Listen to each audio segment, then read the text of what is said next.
Hi, this is BB from clutterclearinglifecoaching.com, and I want to touch on something today that's called self-love. Self-love and what it means, what it is, and how does it fit into your life. Is self-love conceit? Is self-love pride? Is self-love ego-driven? Is self-love having to do with something of vanity? What is self-love? Some people balk from the idea of self-love. They don't even want to explore what it means, because instantly what they associate those words with, put them together, what they associate them with is having an ego as big as a house. Well, you love yourself, so that means you cannot love somebody else. You should not love yourself. It means you're ego-driven. It means you're just shallow. It means that you have no depth. It means something negative. A lot of people associate the words self-love with something negative, and so they shy away from it. They actually think it's bad. Some people believe that it's actually bad, that self-love, a practicing appreciation of self, love of self, is bad, because they were probably given wrong information.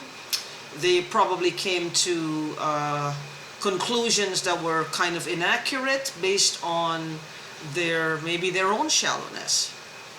Or maybe they were taught this growing up, that you would just have to love other people and not yourself. Now, the thing is,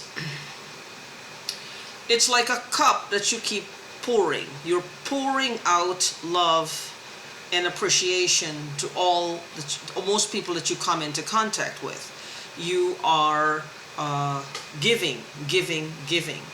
Some people believe, a lot of people actually believe, that's it. That's what you do as a human being. But then what happens when the cup becomes empty? When the cup no longer has anything to pour out? Because the cup has been neglected. The cup has not been appreciated. The cup has not shown itself any kindness. The cup has not shown itself any type of value. That you become depleted almost, and that depletion of positive emotions, resentment for those people that you had poured out this self-love to, starts to brew. Resentment starts to take over. Well, I gave and I gave and I gave and I gave, and what did I get in return? Absolutely nothing.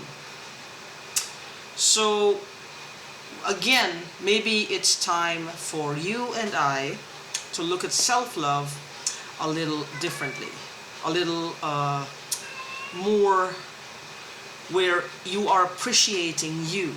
You are grateful for you. You are thankful for all that you have to give. Because you have to give, it means you allowed it to come into your life. You worked for it, you earned it, you inherited it, you got it somehow, you allowed it to come into your life. So that is something for you to be grateful for. That is something for you to be thankful for. That is something for you to actually show yourself love and kindness. Sorry, I had to pause the video. I was having a bit of a coughing fit. So I was referring to loving yourself and appreciating yourself and appreciating who you are. Feeling the feelings of having that appreciation for who you are. Because if you can appreciate someone else, you should appreciate yourself. You should love yourself. You should be kind to yourself. You should feel that sense of pride within yourself for who you are, for what you have accomplished, for what you are bringing to the table. You should love yourself. Be kind to yourself. Congratulate yourself. Feel that feeling of upliftment about you for just being you.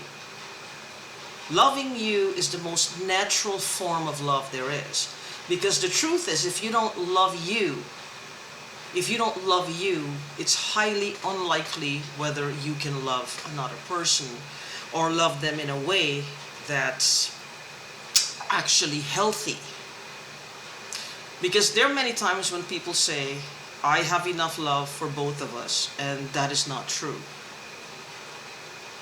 Because it's a one-sided situation. It won't last for long, and one person will be unhappy until they both become unhappy.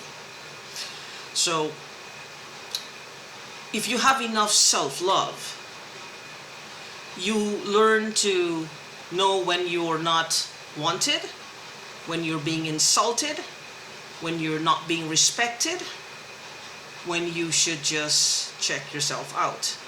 A woman who might be in an abusive situation, usually they don't have a lot of self-love. They pour everything out into the abusive partner. They don't even grasp the concept of what self-love is. And they don't practice it. Because with self-love comes self-respect, value of oneself, knowing your worth, male or female. And that's great. So, what you need to do if you're having any problems with valuing yourself. I mean, self-love is a broad topic, and all these things come under. So, you know, if you're feeling like you're letting yourself be disrespected, or you're not feeling like you're valuing your efforts enough, so it's noticeable. Maybe a friend told you, you know what, you're not valuing yourself enough, and you think, I never thought about it.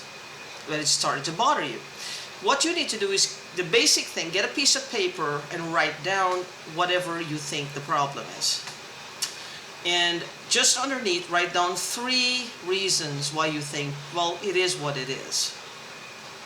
Like, I don't deserve self-respect because, you know, blah, blah, blah. Then just beneath that, you will write 3 to 5 or 3 to 100 reasons why you do deserve self-respect. Why you do deserve to value yourself. Why you do deserve to put your needs first and to take care of yourself. You do deserve these things. And the more you give your brain, you're retraining your brain in that moment. You're engaging all 5 senses, and you're retraining your brain in that moment to start seeing your worth, to start recognizing your self-worth. And with that, it comes under the category of self-love, self-appreciation, joy. Because when you love yourself, that's something that's hard for people to take from you. And you know, you have healthy boundaries. You have healthy boundaries. And you will find that the right kind of people are more attracted to you. The right kind of people are more drawn to you. Because it's all energy, and whatever you give out, you get back. So when you have the right balance of that self-love, and in this case, a little bit goes a long way, like a long way. So you just need to have a little bit of it. Just plant a little tiny seed of self-love in you, and you will see how far it goes. The sky's the very limit. So anyway, if you need my help with any of this, I will post the link to my website in the description. It's clutterclearinglifecoaching.com. It's clearing out the clutter at clutterclearinglifecoaching.com. And just fill out the contact form, put your phone number, and I will call you as soon as I'm able to, and we will discuss what your particular needs are and how I can help you to get to the next chapter of your wonderful life. So until my next video, which we will do some tapping around self-love blockages. Take care, be good to yourself, love yourself, peace.